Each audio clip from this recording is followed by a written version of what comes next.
আসসালামু আলাইকুম, welcome to Maria's creation. কেমন আছেন সবাই? আজকে আমি রান্না করেছি গরুর মাংসের ঝোল।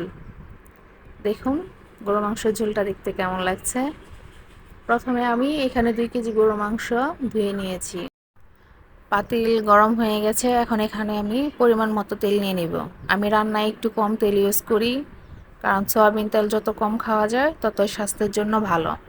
এখন পেঁয়াজ কুচি দিয়ে দিয়েছি, তেজপাতা, এলাচ, দারুচিনি দিয়ে ভেজে নিব। রসুন বাটা 2.5 টেবিল চামচ একটু ভেজে নেব পেঁয়াজের সাথে।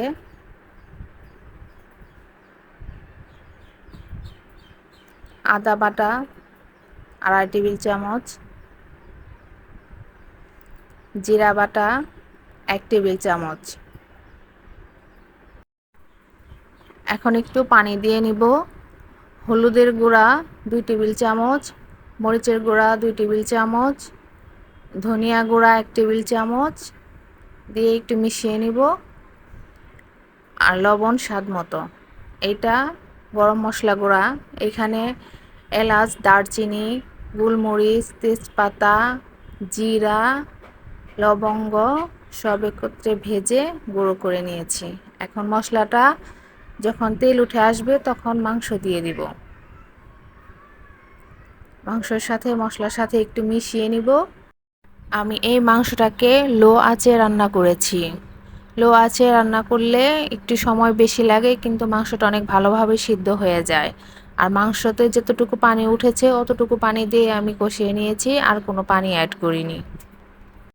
যখন মাংসের পানিটা কমে আসছে তখন আমি বড় সাইজের আলু দিয়ে দিয়েছি। আমার আবার মাংসের সাথে আলু একটু বেশি পছন্দ, মাংসের থেকে আলুটা বেশি ভালো লাগে। মাংসতে যখন পানিটা শুকিয়ে তেল উঠে আসবে তখন ঝোল দিয়ে দিব। আমি আজকের মাংসতে একটু ঝোল রাখবো, কারণ আজকে আমি তেলের পিঠা বা পোয়া পিঠা দিয়ে মাংসটা খাবো, এই জন্য হালকা একটু ঝোল রাখবো। ঝোলটা ঘন হয়ে আসলে চুলাটা বন্ধ করে দেব। আমার রান্না শেষ, এখন চুলাটি বন্ধ করে নিব। দেখুন আমার রান্নাটি কেমন হয়েছে। যদি ভালো লেগে থাকে তাহলে চ্যানেলটিকে সাবস্ক্রাইব করে আমার পাশে থাকবেন। আল্লাহ হাফেজ।